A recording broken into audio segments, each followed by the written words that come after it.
सुनाइए। बिना दिमाग का गधा।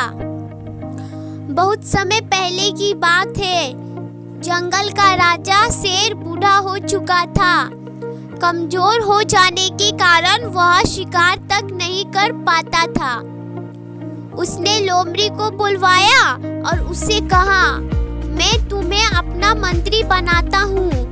तुम जंगल के मामलों में मुझे सलाह दिया करो और प्रतिदिन मेरे लिए एक जानवर भी खाने के लिए लाया करो।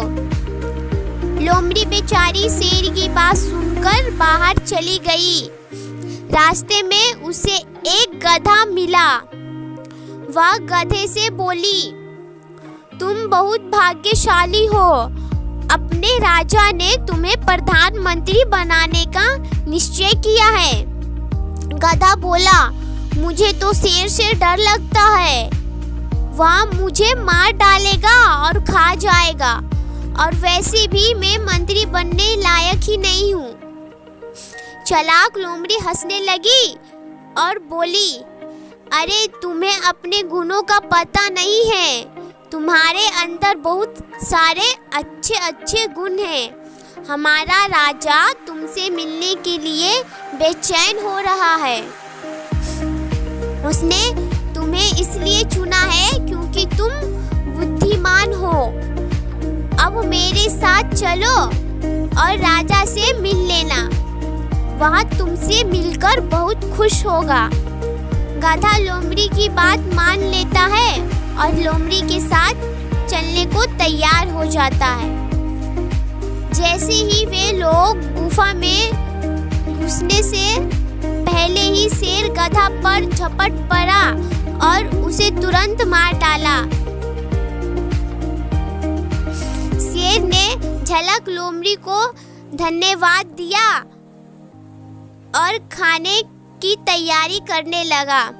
जैसे ही शेर भोजन करने को गया वैसे ही लोमड़ी बोली, महाराज, मैं जानती हूँ कि आप बहुत भूखे हैं और आपके भोजन का समय भी हो चुका है, लेकिन राजा को तो नहा धोकर भोजन करना चाहिए। शेर को यह बात पसंद आई। वह बोला, तुम सही कहती हो, मैं अभी जाकर नहाकर आता हूँ। तुम मेरे भोजन पर निगाह रखना। लोमड़ी चुपचाप बैठी शेर के भोजन को देखने लगी। उसे भी बहुत भूख लगी थी। उसने अपने आप से कहा, सारी मेहनत तो मैंने की है, मांस के सबसे अच्छे हिस्से पर तो मेरा ही हक बनता है। ऐसा सोचकर उसने गधे का दिमाग खा लिया।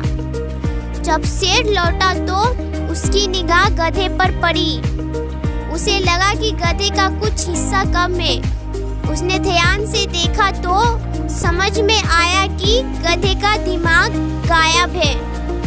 उसने लोमड़ी से पूछा, यहाँ कोई आया था?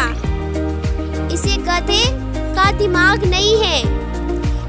लोमड़ी ने हंसकर कहा, महाराज, गधे के पास तो दिमाग ही नहीं होता है। अगर इसके पास दिमाग होता तो वह आपका शिकार बनने के लिए आता ही नहीं।